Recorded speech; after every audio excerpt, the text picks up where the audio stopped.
Hello, good afternoon and welcome to the Midday News.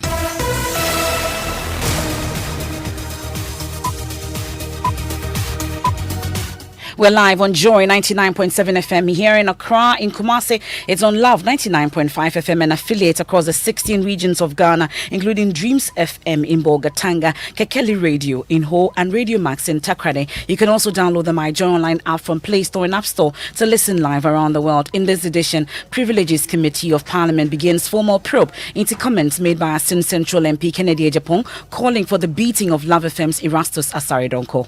There's only one petition before the committee, a petition brought to Mr. Speaker by the Honourable Member for Tamale North. That's all. Minority Leader Osei Mensah-Bonsu is assuring the National Security Minister will soon make available to Parliament the cost of the President's latest foreign trips, insisting government has nothing to hide. It's important that it is not also made to appear that anybody is hiding anything from anybody. If you want to build trust and confidence, no attempt should be made to hide anything away from anybody. We're live in Parliament with the very latest also in this edition.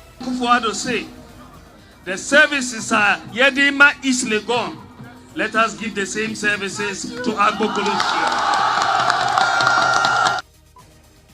Where's our East Legon Agbogoloshi residents on the heels of Vice President Dr. Mahmoud Bawumia to honor promise? They said when they come to power, the Kaya is, and we Wazil boys, they will let us get work, then they will do Zongo development, they didn't do it.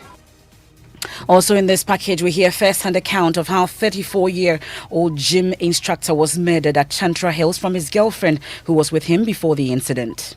I heard the gunshot, and he's screaming, they shot me. He said, hey, they shot me, they shot me. As he's talking like that with his hand on his chest, they push him in with the gun on him. We have details of that and in sports. And in sports, former Super Bantamweight champion Isaac Dogbe and Emmanuel Navarrete could face each other for the third time in 5 years. We have details later. And later on in entertainment.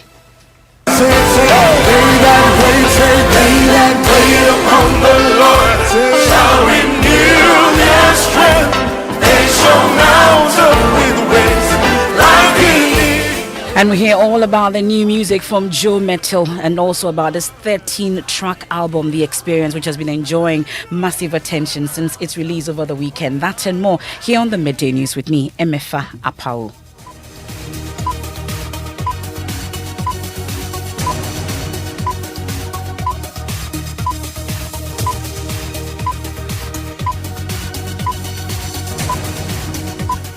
And this is your home of bold, credible and fearless journalism. Thanks for your company. In our very first story for this afternoon, the Privileges Committee of Parliament has begun formal investigations into comments made by Asin Central MP Kennedy Ejapong calling for the beating of Love FM journalist Erastus Asaridonko. The MP is on record to have called for the assault of the journalist for his reportage on their live Ejura disturbances last month. 2 persons died whilst 4 others got injured when the military clashed with residents protesting the killing of social media activist Mohammed Kaka. I'll take you live there to Parliament now, where Joseph Opoku-Gakpo, our correspondent, joins us with all the details. Joseph, what do we know? This is actually a Zoom meeting that the MPs on the committee are actually holding. Essentially, it's to agree on what they describe as the modalities for the probe. The real conversation in terms of someone appearing before the committee to testify hasn't begun yet. It's actually this meeting that will come to a determination of who the witnesses who would appear before the committee would be, as well as when exactly this sitting would be held, and even a determination on whether the sitting itself would be a public probe or otherwise. It's something that today's meeting, which is actually a Zoom meeting that the committee members are holding, would make that final determination on that. So those conversations are ongoing and we are waiting to see what the outcome would be. And we don't know just yet if a decision on whether or not there is a case against Kennedy Ejapong has been established. They've not started a conversation on that as yet at all. All the committee members are doing, as they've indicated, is that they have gotten a referral from the Speaker of Parliament, a claim of breach of privileges that has been leveled against the Member of Parliament, and their job is to go through the proceedings, hear testimonies, and determine whether the claim actually sticks. And they repeatedly made the point that they are sticking to specifically that. They are not going outside the limit in terms of that referral that come from the Speaker, and made the point that all other petitions that have come to the committee as far as this issue is concerned, it's not something that they are paying attention to beyond what the Speaker has referred to them. Now, let's get into your interaction with the first Deputy Speaker of Parliament, who also happens to chair that committee, Jose Wusu. What came up? We can hear I'm aware of only one petition referred to the committee by Mr. Speaker. In this court, we don't have the liberty to receive petitions from anywhere else. Any matter we will consider, only a matter referred to the committee by Mr. Speaker.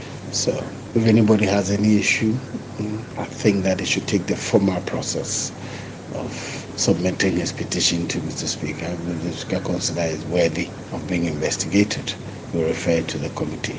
For now, there's only one petition before the committee, a petition brought to Mr. Speaker by the Honourable Member for Tamale North. That's all.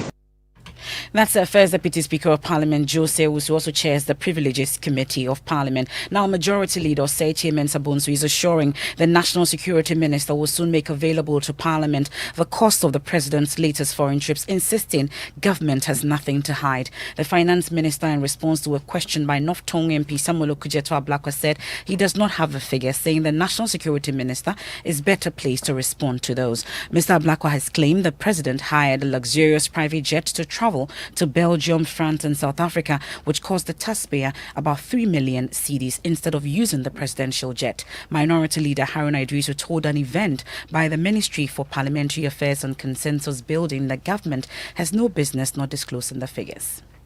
I think when the Minister of National Security gets invited, you relate to it, what cost it. It's not as if the minister is running away. He says, I don't have the responsibility. And our rules provide that you ask questions to ministers who have official responsibility for a matter. It is not to be assumed that, the Minister of Finance is the one who makes monies available to pay contractors. So if you want to ask why a contractor on the road project has not been paid, you don't ask the Minister for Roads. You can't ask the Finance Minister. That's not how Parliament operates. So ask the question to the Minister responsible. If the Minister responsible comes to say that I'm not responsible, then we have cause to worry. But I believe that it will not come to that. But just to say this, why did we have to bring in this other plane? The construct of the presidential jet gives greater security to the president than the plane that the president the state had to hire. The presidential plane is much more secure, it's much more stable than that plane. So why would the president go for that if there was no challenge? People should know what really happened in the US when the president traveled that. The Minister of National Security will come to explain why we had to do that. It was not to satisfy or to provide ration for the president. But as I'm saying, the truth will come out. Sometimes, I think it's about information management.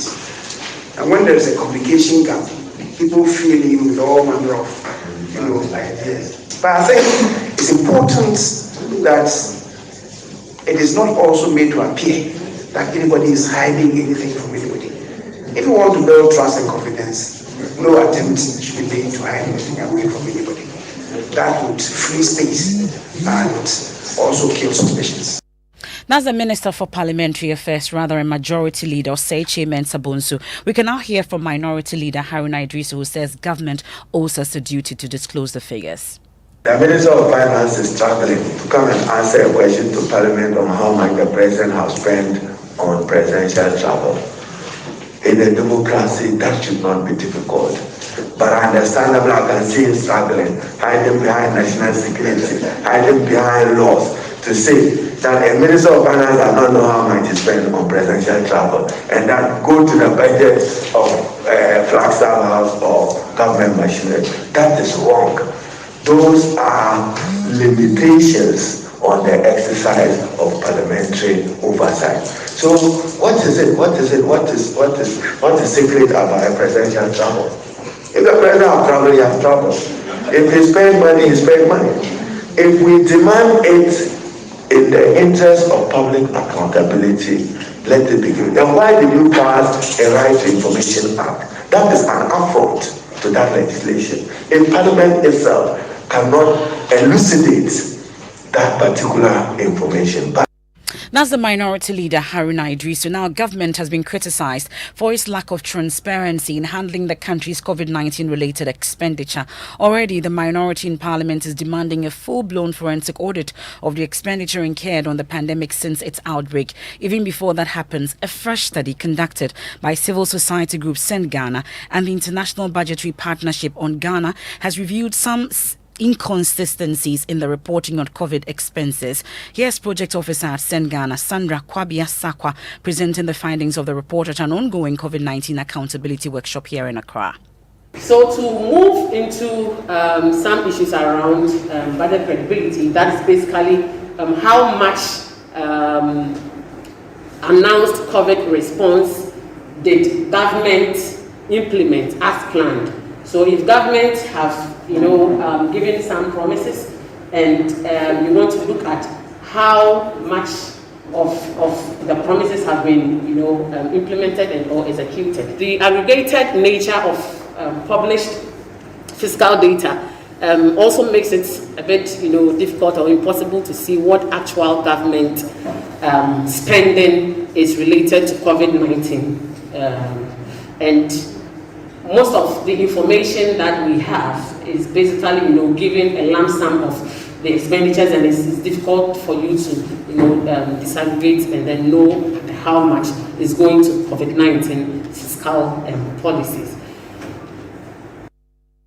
Sandra Kwabia is a project officer at Send Ghana. My colleague Manuel Kranting is at that workshop. He joins us with more. So, Manuel, tell us what was the basis for Send Ghana's verdict of opaqueness in the handling of the funds. So, MFR, the study was hinged on three pillars, namely transparency, oversight by independent state institutions, which may include the Auditor General, the Audit Service, and then Parliament, and of course, opportunities for public participation. Now, in all of these three pillars, Send Ghana notes that there was limited opportunities for people to actually access information, and that is why, in its overall rating of the country's performance in reporting on the funding, it said the country gained a limited score, MFR. Well, I'm sure we had some response from the Finance Ministry or government for that matter on what exactly the situation is. Indeed, Madam Eva Ment is coordinating director in charge of technical at the Ministry of Finance, and she makes the point that within the emergency situation at the time, a lot of considerations were done, and she rejects the claim that there wasn't any transparency.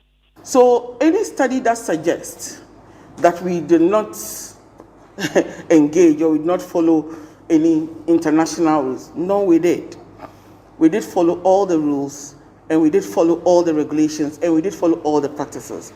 Did we fast track? Of course we fast tracked, because we're in an emergency situation, and we needed to make sure that disbursement happened on time, and because lives were at stake. It is so easy now to look back and do an assessment and say that, okay, you did not do this, maybe you should have opened up a bit more. But at the time, we were seriously considering the lives and livelihoods of Ghanaians. And yes, we went through all the processes. On participation, and I pointed out to more about sharing of information. Some Ghanaians got tired of the president coming week after week, telling Ghanaians what was going on. Did anybody had questions that they didn't ask? Parliament was out half of the time. But in spite of that, we met, as you rightly said, we met with Parliament 14 good times with Finance Committee to make sure that for each of the funds we're mobilizing, we agreed, Parliament agreed on the expenditure lines. So there was transparency, there was engagement, there was participation. And as for oversight, I believe that the Auditor General has done its audit. If there's a need for a special audit, of course, Parliament can request for that. But until the state and the law, the legally required audits are done and completed, and you have reviewed it and you think that there are shortcomings, I don't think that we can demand for a different audit when the Auditor General has actually done its work. But let me say, before I take my seat, that there's always... Well, and that's the situation from the Finance Ministry, that their response to the Send Ghana report on the lack of transparency in handling the country's COVID-19 related expenditure. Well, the NDC MP and a member of Parliament's Health Committee, Charles Agbeve, says the Minister for Health, Kweku Agyemang-Menu, has not business holding on to his position and must therefore resign. Attorney General Godfred Yeboadami says some clauses in the Ministry of Health's $64 million contract with Dubai-based businessman Sheikh Al Maktoum to supply Sputnik vaccines to Ghana are in breach of FDA regulations, as well as biased and skewed against the state. In a letter dated 12 April 2021 to the Minister for Health, the Attorney General urged the ministry to buy vaccines directly from Russia because other countries are doing that. We'll hear from the MP shortly, but first our parliamentary correspondent Joseph Opoku-Gakpo has more on a copy of that letter intercepted by Joy News. The Attorney General says a clause in the contract which places liability to recall vaccines in case of unsatisfactory side effects on the Ministry of Health is in conflict with the regulations of the Food and Drugs Authority. We further note that the clause is ambiguous, vague and skewed against the buyer, the AG wrote. The agreement says the Ministry of Health shall not withhold payment for any supply doses of the vaccines over alleged defects unless written notice has been given to the seller. The Attorney General observes this clause is biased against Ghana. The agreement says the ministry shall not initiate or undertake any batch recall without the prior consultation with and written agreement of the seller. The AG says the clause places Ghana at the mercy of the seller because the seller will have to agree before the buyer can initiate or undertake such recall. The Attorney General observed that the distributor in the agreement indicates that it is not an agent of the manufacturer and therefore will not be liable for any losses under this agreement suffered by the buyer or any person whatsoever. The AG suggested it will be more prudent for the ministry to engage directly with the manufacturer, who can be held liable in case of adverse effects for the procurement of the next batch. Well, even before the ministry sent the agreement to the Attorney General for advice, it had already signed the contract. The contract was terminated by Sheikh Maktoum on 14 July 2021, a day before the parliamentary committee investigating the deal began its public probe.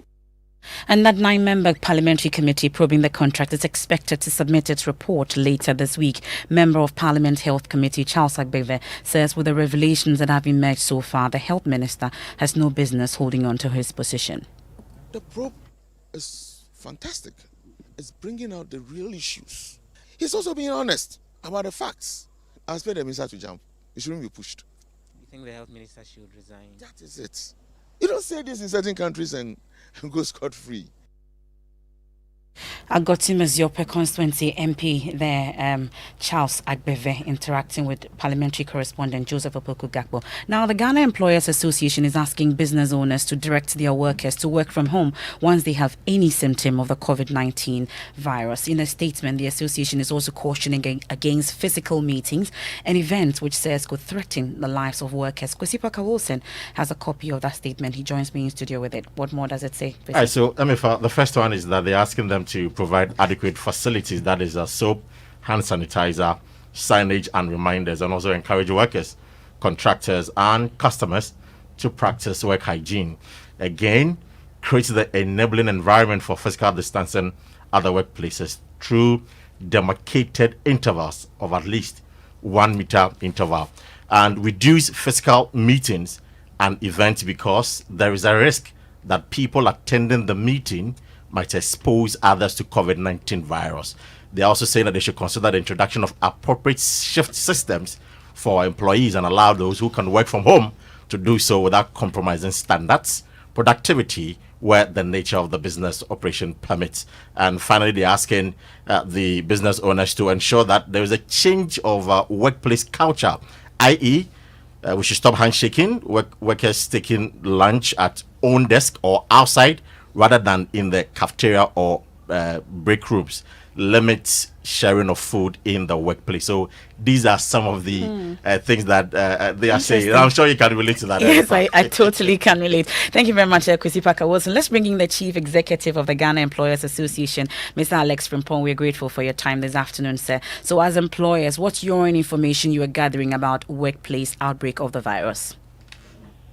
Well, since the pandemic broke in Ghana, there have been some pockets of outbreak of the pandemic in some of our enterprises, and but for the timely intervention of the health authorities, maybe the situation could have been quite disastrous.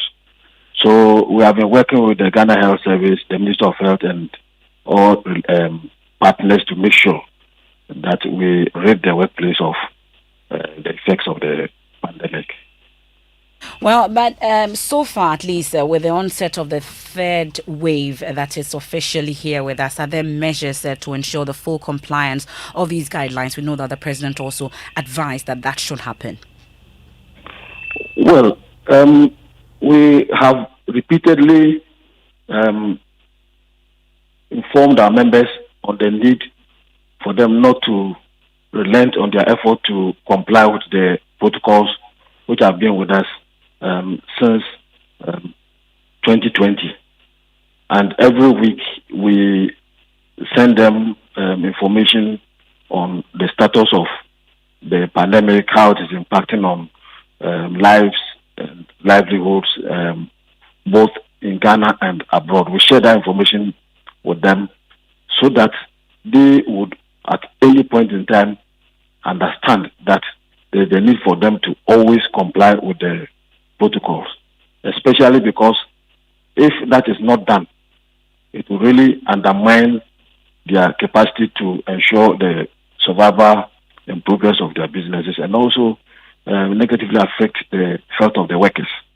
We're grateful for your time. That's the Chief Executive of the Ghana Employers Association, Alex Frimpong. This is the Midday News here on Joy 99.7 FM. Our top stories. Privileges Committee of Parliament begins formal probe into comments made by Asin Central MP Kennedy Ohene-Ejapong calling for the beating of Love FM's Iraso Sasari Donko. Also, government has been criticised for its lack of transparency in handling the country's COVID-19 related expenditure. When we return, we have sports, and then also, where is our East Legon Agbogloshi resident on the heels of Vice President Dr. Mahmoud Bawumia to honor promise? Say, the services are Yedima East Legon. Let us give the same services to Agbogloshi. And later on in entertainment also, we get to sample the new music from Joe Mettle. We'll tell you all about his new 13-track album, The Experience, which has been enjoying massive attention since its release over the weekend.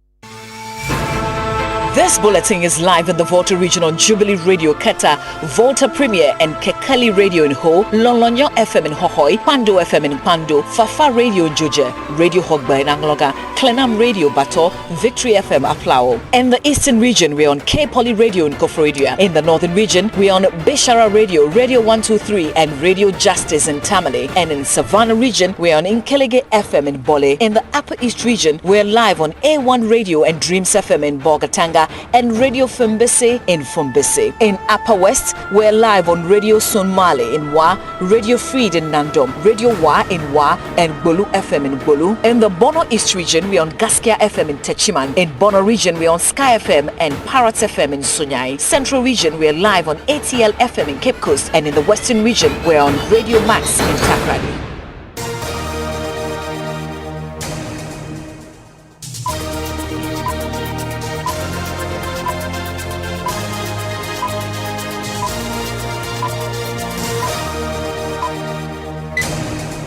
Thanks for your company here on the Midday News on Joy 99.7 FM. Gary L. Smith has sports. former super bantamweight champion Isaac the Royal Storm Dogbe has revealed that a third showdown against Emmanuel Navarrete is a possibility. You would recall that Dogbe lost the WBO super bantamweight title after he was defeated by the Mexican in 2018. The Ghanaian then lost the rematch again in 2019 and he was beaten quite mercilessly, but he insists he might face Navarrete again. He was speaking to Nathaniel Atto on the Joy Sports Link. At the end of the day, Navarrete is the only fighter that has beaten me in my boxing career, professional career so far. So I do not get offended. I mean, listen, it's the nature of the business. You get bested on the night. It doesn't mean it is over. It gets painful sometimes, but you just have to, like I said, you have to pick up your bags and keep on moving. That's your sport. Now, in September 2019, Vice President Dr. Mahmoud Bawumia promised to upgrade the slum of Old Fadama. He told the people, and to quote him, Nana Akufo-Addo says, I should tell you that the services we give to the people of East Legon, we should give the same services to the people of Agbobloshi. Now, it's been 22 months, and the people are appealing to the Vice President to honor his promise. Jojo Kobina has more. Akufo-Addo say, the services are Yedima East Legon. Let us give the same services to Agbobloshi. The crowd hyped on adrenaline and fighting for space just to catch a glimpse of the Vice President chant and scream their lungs out. The lives of the people of Agbobloshi matter as much as the lives of the people of East Legon or cantonments. Yeba to solve problems. Old Fadama is expanding rapidly, almost bursting at its seams, and a major threat to the existence of the Kole Lagoon. They come eager to make it in life, but only to realize that the grass isn't always greener in Accra. Many urban migrants have no choice but to cram in very little spaces at night. This is the first government that is coming out with a development program for this community. Daniel Atta came from a village in the Upper West region, pregnant with high hopes of becoming a police officer. But that dream could not materialize. Going back to Wa was not part of his plans. He pays 50 cedis weekly rent for a small area in this wooden story building. Here too, there's no bathroom. When I came here first, I did not know where to sleep. So the best place I could sleep is outside, just by the roadside. Daniel is not your ordinary slum dweller. He follows the news religiously and has some very sharp views. Last 4 years, really, I don't see any development, but I can talk of the road line just behind here. Yeah, that road it used to be terrible. For the past years, 2-3 years, I have seen that road has been tight. He wants political leaders to be sensitive to their needs. Jojo Kobina's report. Well, the Vice President's office has declined comment and instead redirected all inquiries on that promise to the Accra Metropolitan Assembly. So we did that, and the Chief Executive of the AMA, Mohammed Nia Jaisowa, says the Vice President's promise to upgrade the slum of Agbobloshi is still on course. The Accra Metropolitan Assembly was also tasked to look at the reconstruction of the community office, the construction of the hostel for the Kayaye, and then the construction of the market for the plantain sellers, which is on the opposite side of the Old Fadama settlement. The provision of washrooms and toilet facilities, it's under the purview of the Ministry of Sanitation. That is the comprehensive plan that we're doing. Unfortunately, we were struck by COVID in 2020. So with all the effort which was put in, 2020 was a year that no action was taken because of COVID. We were in lockdown and all kinds of activities that we could not do. This year is a year of action for those facilities to be provided in that area. Chief Executive of the Accra Metropolitan Assembly, Mohammed Ni Ajeso, the AMA boss. It's time for Showbiz, and Mapitso Sividi is here with the latest. Mapitso, what do we have? MFR, we're having the experience, the ultimate experience with Joe Metal. Check this out. The Experience, a 13-track album by gospel musician Joe Metal, featuring the likes of MOG Music and Nigerian gospel musician Danson Oyekan. The album was recorded in a home-like setting, improvised to give it a feel of communal worship. But why that title? Joe Metal tells us more. The whole pandemic was part of the reasons why we had to wait and all that. But little did I also know that during the pandemic, God was preparing something inside of me. And based on that experience that I had with Him is what I decided to share with the people of God today. According to Joe, if you want to dance, be inspired, encouraged, or blessed, then this 13-track masterpiece will provide the ultimate experience.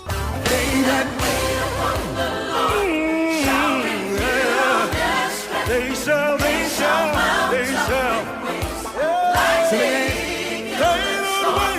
They that wait upon the Lord shall renew their strength. Indeed. Thank you very much, Mapitso Sibidi. We're getting ready for Living Word with Pastor Mensa Otabil. What are you running for? The stories making the headline on myjoyonline.com. Some clauses in Sputnik vaccine contracts were skewed and biased against government. That's according to the Attorney General. Court of Appeal dismisses application of Asin North and Jomoro MPs. And where is our East Legon Agbegloshi resident Chase Baumia to honor promise? That and more on myjoyonline.com.